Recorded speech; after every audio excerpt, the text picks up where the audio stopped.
Angel's Nest is a local nonprofit organization that provides independent living to young adults who are transitioning out of foster care. And they've been busy the last few months with some exciting expansions. Malika Bruno, the founder and executive director of Angel's Nest, is joining us this morning to tell us about all the great things and also to really spark this conversation. Malika, thank you so much for being here. Thank you so much for having me.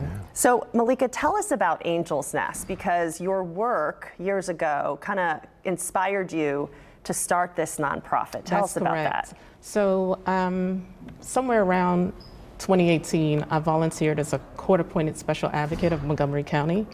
And doing that work, advocating for youth and young adults in just in the court system, basically visiting families, talking to caseworkers, visiting the youth, and then going back to the court and just letting them know what I'm seeing, what I'm thinking in terms of placement, reunification with families, just a lot of different things in that work. But one of the things that I found in doing that is once a youth turns 18, there's kind of like a loophole there in terms of where you will be living specifically.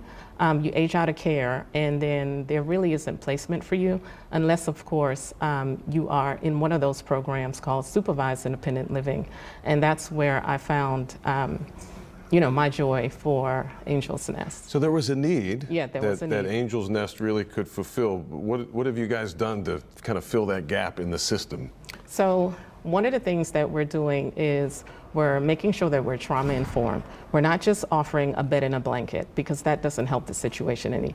You come into care at the age of 18, but we don't want you to walk out of care at the age 21 in the same condition that you walked in.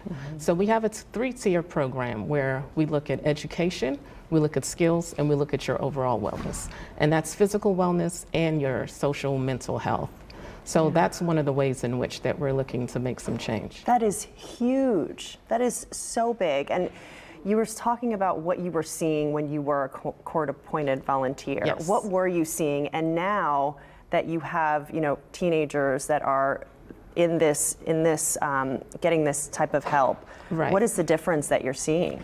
So what I'm seeing is the need for trauma-informed care, and you want to have different things implemented in your programming, empowerment, safety, trust, just different elements of that nature. What does empowerment look like in action?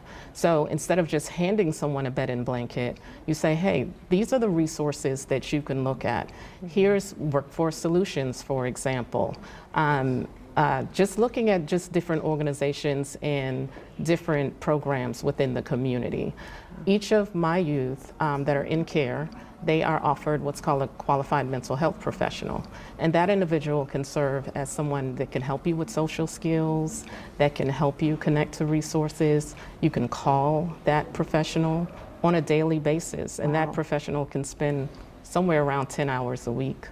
So to say, on a weekly basis, because you need someone to talk to. Well, thank goodness that the help is there, especially at that age too, right? At 18, they've aged out of a system, and it's like, who knows how they even got into it to begin with. Does some of this trauma-informed approach, does this need to happen earlier in life? I mean, I feel like we wait till 18. Thank God you guys are there, but I feel like we've lost some time too, maybe. Yes, and another example would be if someone's having a crisis at the home.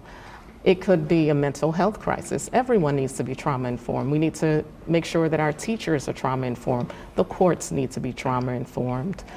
Doctors, everyone.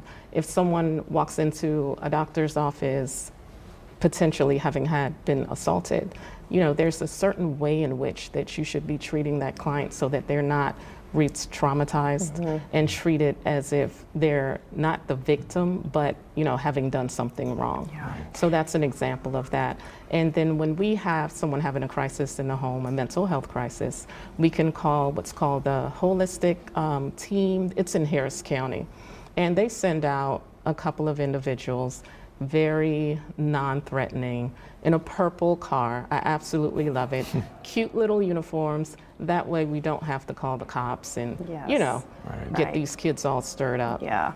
And two big milestones I want to tell everybody about: New Boys Campus and Nutrition Center as well. That's big. Yes, it is. So we have a new campus that I'm now thinking of using one of our buildings for boys and then another for girls, but we'll look at that. But because we were doing all these open houses, and so we had some young ladies come in and they're like, why is this for the boys? We want to come here.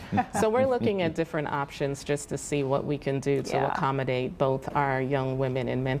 And then also we were approved for parent-child, so we're wanting to help young mothers as well. Great. Continue to grow. That is amazing. Malika, if folks are watching, they want to get involved, where can they go for more information? So for more information, you can go to our website, and that's www.angelsnestinc.org. Okay. Thank you so much for sharing and being with us this morning. Thank you.